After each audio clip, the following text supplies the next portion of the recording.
Hello everyone, আজকে চলো তোমাদের সাথে শেয়ার করি ব্রেকফাস্টে আমি রিহুকে বাড়িতে কি করে চিড়ের পায়েসটা বানিয়ে দিই। তো এখানে দুটো খেজুর নিয়ে নিয়েছি, তো সেটাকে রাত্রেবেলা আগের দিন রাতে আর কি আমি জলে ভিজিয়ে রাখছি সারা রাতের জন্য, তাহলে না খেজুরের যে খোসাটা আছে এটা ইজিলি ছেড়ে চলে আসে।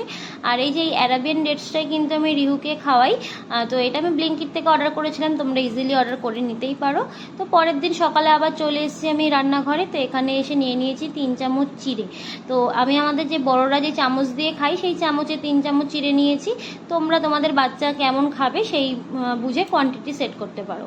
তো এখানে চিড়েটাকে একটু ধুয়ে আমি ভিজিয়ে রাখছি প্রায় 15 থেকে 20 মিনিটের জন্য, তাহলে চিড়েটা একটু নরম হয়ে যাবে।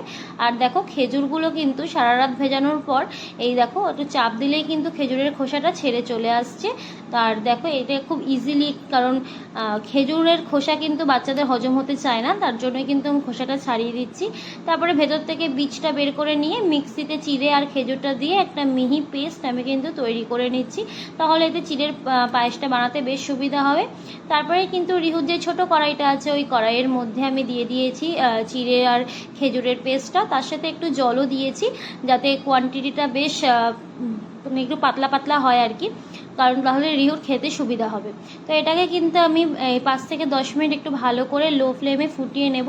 এই যে দেখো আমার কিন্তু এখানে চিড়ের পায়েস একেবারেই রেডি। তো এবার নামিয়ে ঠান্ডা করে আমি রিহুকে খাইয়ে দেবো। আর এই চিড়ের পায়েসটা কিন্তু রিহু প্রায় 7 মাস বয়স থেকেই কিন্তু ডেলি খায়। এখন রিহুর কাছে অনেক অপশান আছে, কিন্তু তখন রিহুকে কোনো অপশান আমি দিতাম না, এই একটা ব্রেকফাস্টই করাতাম। আর এটা কিন্তু ও বেশ ভালো করেই খায়, এনজয় করে এই খাওয়াটা আর কি। তো এখন অনেক অপশান আছে, কারণ এই যে এই স্যালাডগুলো আমি বাড়িতে বানাই, যে রেসিপিগুলো তোমাদের সাথে শেয়ার করেছি সেইগুলো ওকে ঘুরিয়ে ফিরিয়ে দিই, আবার সুজিও দিই। তো প্রত্যেক দিন কিছু না কিছু আমি ঘুরিয়ে ফিরিয়ে দিতে থাকি, এক ব্রেকফাস্ট বা এক লাঞ্চ আমি ওকে ডেলি দিই না। তো চলো, এই ছিল আজকে আমার ব্লগটা।